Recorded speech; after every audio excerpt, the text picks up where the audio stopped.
The Jacksonville Jaguars have found their star quarterback and have found the coach to elevate the quarterback. And we do not have a lot of that in this league. Cincinnati, Kansas City, there's not a lot. We like the Chargers quarterback. We don't love the coach. The Jags got their guys, head coach and quarterback. When you get the coach and the quarterback right, and it's really hard. Kansas City's got it right now, and we think Cincinnati's got it. Jacksonville's got it. We like Dak. We're not sure about McCarthy. We like Justin Herbert.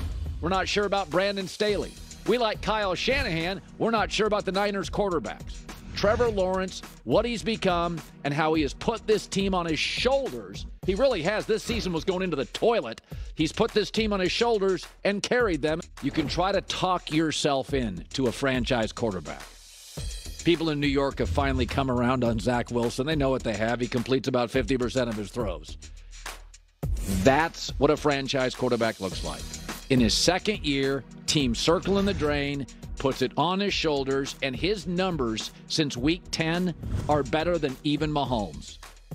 Anytime a team can find its quarterback and its coach, it's great for the league. We have ourselves another star just in a market we don't pay much attention to generally. Welcome back in. Nick Wright in for Colin on the Herd. We are joined now by three-time Super Bowl champion. You know, I think that first Super Bowl Stink won sometimes gets forgotten about. They won it with Washington. Then he won a couple with the Broncos. Oh, back when the Broncos could compete for things. Back when they always beat my Chiefs. And now how the tables have turned. So let's start right there, Stink. The Broncos just fired their head coach. That should fix everything, right? Be back to contention immediately. What's your take on it?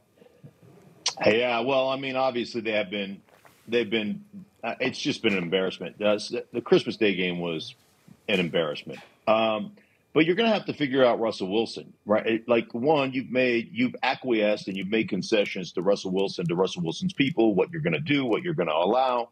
So I think there's part of me that says you got to have somebody in here who's strong enough to say, you know, what Pete Carroll said all those years. And I think Pete Carroll, is a guy that took a lot of heat.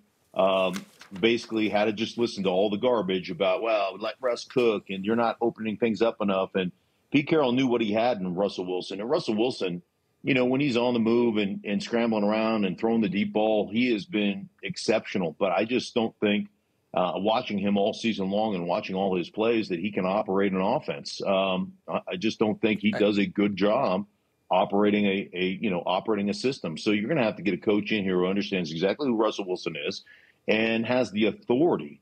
And I don't think Nathaniel Hackett, I don't think it was ever fair. I don't think he ever had truly the authority to coach the player. I think the player had the majority of the authority. So, they're going to have to get somebody who's very strong-willed, strong-minded, and basically can say, this is what we're going to do. This is who you are. This is how I see you. And this is the way we're going to run our offense. And if you don't like it, this is not a dictatorship. It's a democracy. So I'm going to give you the chance. If you don't like it, you can sit down. And that's your choice. You can either sit your ass on the bench or you can play my style of football. And that's how we're going to win here. Stink, just real quick, stay here for just one moment. Going into the year, I was one of the most skeptical people about Russ with the Broncos. And even I could never have imagined it was going to go like this. Like, I thought they were going to be disappointing in that they were going to win 8 or 9 games. I thought Russ was going to be slightly overpaid in that he was going to be, like the 12th best quarterback when they're paying him to be a top 5 quarterback. I'm not going to act like he'll be the worst quarterback in football. So my question to you is, how does that happen? Because last year with Seattle, he wasn't great, but he was fine. And the numbers are actually better than the film was. How does it all of a sudden get this bad for a player that didn't suffer some catastrophic injury? Yeah, it is. It's interesting. I mean, having been here and having watched this debacle all season long, I think there's a couple of things that I look at, Nick, is I think one, I believe that Russell Wilson feels like I could become this elite pocket presence guy. And frankly, he just can't. He has not operated from the pocket. He has not thrown the ball efficiently from the pocket. He has not gotten it out of his hands. And I always thought that it was, he turns down the completion for, wants something better and wants to go over the top. But I truly think that he has a tough time operating the system. And he still has plenty of arm talent. So when he gets a individual route, like we always talk about, route combinations, you have a front side 3-man combination, and on the back you have an X individual route with your weak side wide receiver. So you're running X slant, X comeback, X go, X whatever. And if he's just sight throwing, right, you're like one-on-one with that dude, there's no question he can throw that football. But I just think when it comes to reading the defense and going from 1 to 2 to 3, I don't think that's something he's performed very well at. And I think part of that was in Seattle. They knew that and they operated that way. And think about this: 2 years ago, 2020 season, he threw 40 touchdowns versus 13 interceptions, and they let the offensive coordinator go after that year. Like, wait a minute, we just threw 40 touchdowns and 13 interceptions, and we've got to let our offensive coordinator go because that's not good enough? Right. And that was when it was right after that season was when he was in the booth with Goodell at the Super Bowl and talking about, I want to be in these games. And then there was the Dan Patrick interview, and it was like, wait, Russell Wilson wants to be traded. The whole thing coming off what should have been a great year. All right, I want to talk Cowboys for a second here with you. Yeah. I was wildly impressed by Dak Prescott yesterday. He almost gave away the Texans game, pulled it out of the fire. Did give away the Jags game. And then to start yesterday's game with a pick six and to be down 10-0 basically immediately and to rally and to do that to that Philly defense, to me, if I'm a Cowboys player today, I'm like, oh, we can beat them in the playoffs if we face them even in Philadelphia. What was your takeaway on the Cowboys and Dak's performance yesterday?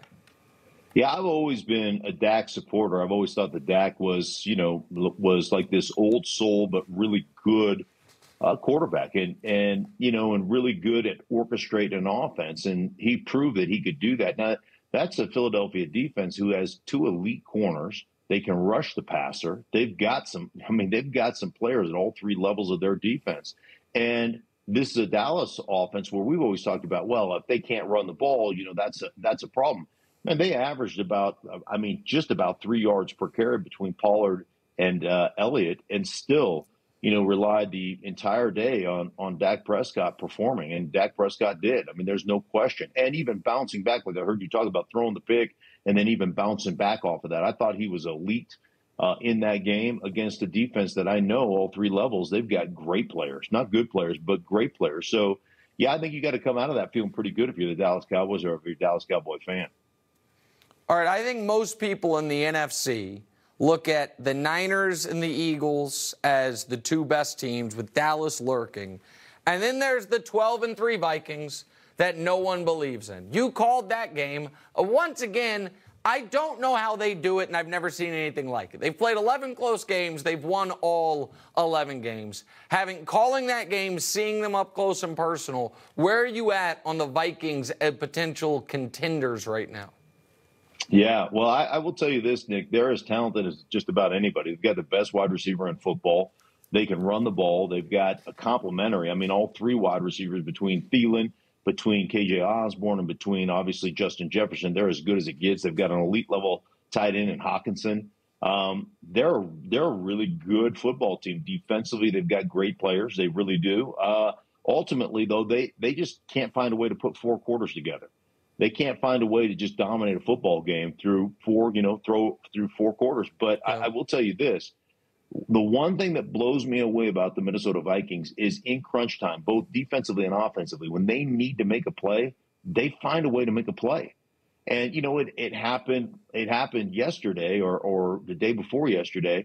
It was special teams. What do we need? Block punt? Okay, we give you a block punt. There we go. Oh, hey, what do you need? A return? Okay, we'll give you a return. Oh, what do you need? Hey, it's 3rd down and 10 in the red zone, and we got to score a touchdown. We're going to double team our guy in Justin Jefferson. They're going there, right? They've got a cover 2 man, so you got man underneath and trail and a safety over the top, and they fit the ball right between the 2, and he scores a touchdown. Oh, we need a 61-yard field goal. Okay, we can do that at the end of a game. Like when they have to make a play, they've been able to make a play more often than not. All right, I got two quick ones before you go. One is, you heard the beginning of the hour when I said I thought the Packers made a mistake by not letting Jordan Love have this last month of the season. You didn't explain it in full, but in the break you said you think I'm missing something on the Packers. What am I missing? I think they've already made the decision. This is it for Rodgers. I think they've already made the decision that Jordan Love can play, and he's going to get an opportunity next year. My gut just tells me, and I don't know. Like, I have met with him. I did a Packers Chicago game, and I just felt like they feel really good about where Jordan Love is. That he has made a huge leap as far as the way he practices, the way he operates, his knowledge of the game, and I just feel like they've already made that decision that they're gonna find a way out of that contract. I think they've already got some clauses in that thing, and that Aaron Rodgers will be playing somewhere else next year. All right, last one. I've never seen in my life watching football, but your life's a little bit longer than mine. You've been around the league a little bit longer. A dirty quarterback. But I think Mac Jones is crossing that Rubicon. What's your take on Mac having a mini highlight reel of dirty plays when he plays a position where it's almost impossible to have the opportunity to have dirty plays? Yeah, the block on the interception return was behind the play was ridiculous. Now, here's the problem with the league. In my day, there would be some frontier justice, and it had been committed by the next team that plays Mac. They're like, oh, really? That's how you're going to play this game? Go for the knees on an interception return? Yeah, we got something for you, Mac. And that would have been, just would have been standard operating procedure.